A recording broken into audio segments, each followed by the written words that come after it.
السلام علیکم ورحمت الله وبرکاتہ. څنګه دی؟ خیر دی؟ برابر یې؟ تاسو ښه؟ الحمدلله. ان شاء الله امید لرو د الله نه تاسو به ښه برابر وئ.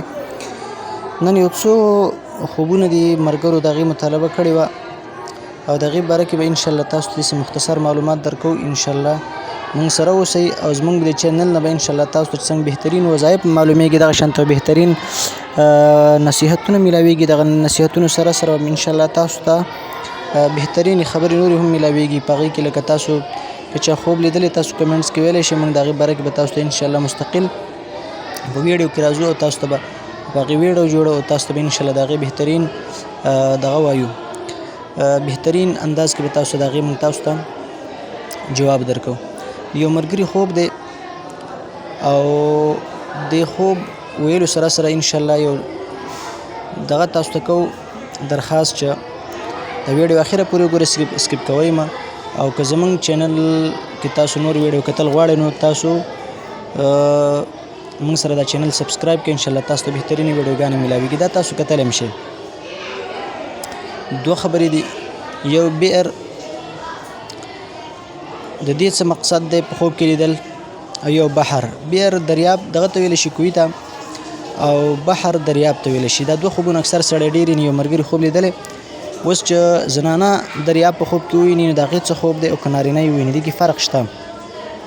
نو البحر یدل علی ملک قوین، دا یا علی ملک قوین، دا په بهترین بادشاهت باندې څه ورکوي؟ دلالت کوي. چې مثال په طور چا په دریاب په خوب کې ولیده نو دا دریاب هم قوي، نو مناسبت یې دا دی چې الله رب العالمین به دته قوي مثال په طور یا مال دولت یا به ورکوي.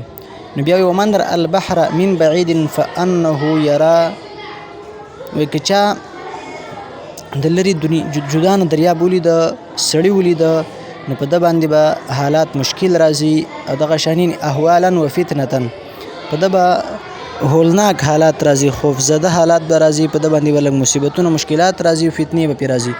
اوس دقه دریاب دی. ومن را انه وقف علی البحر فانه یصیب من السلطان شیئا، که څوک به دریاب د پاسه ولاړې نو دته به د باچا له طرف نه څه میلاویږي، نو که هغه تکلیف وي او که هغه دغه شانته خوشحالي وي خو د باچا طرف نه به دته څه میلاویږي.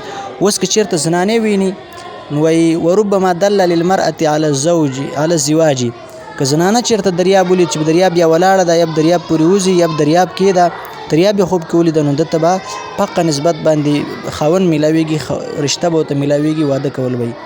دویم خوب چې کوم دی هغه بئر کویه، وایي البئر مال او علم او زاد، په دریو شیانو دا دلالت کوي، یا به مال یا علم به یا به توخه میلاویږي.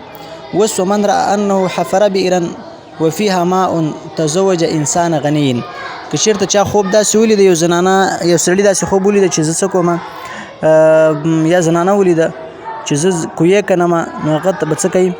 هغه به په هغه کوهي کې اوبه دي، نو دا به د یو مالدار سړي سره به دا څه کوي؟ د هغې سره به د نکاح کوي. ومکر بها ومن را انه شرب من مائها فانه یصیب مالا، اوس که چا ولیده چې هغه دغه کېږي مثال په طور د کویه کني، نو لهذا هغې کې څه وکړه؟ هغې نه اوبه وڅکلې، نو دته به څه کېږي؟ دته به د هغې د څکلو په مقدار باندې د ناشنا طرف نه مال میلاویږي. الله دې په دې عمل کولو توفیق راکړي. او که داسې نور څه خوبونه وغیره موږ ته ویلی شي. والسلام.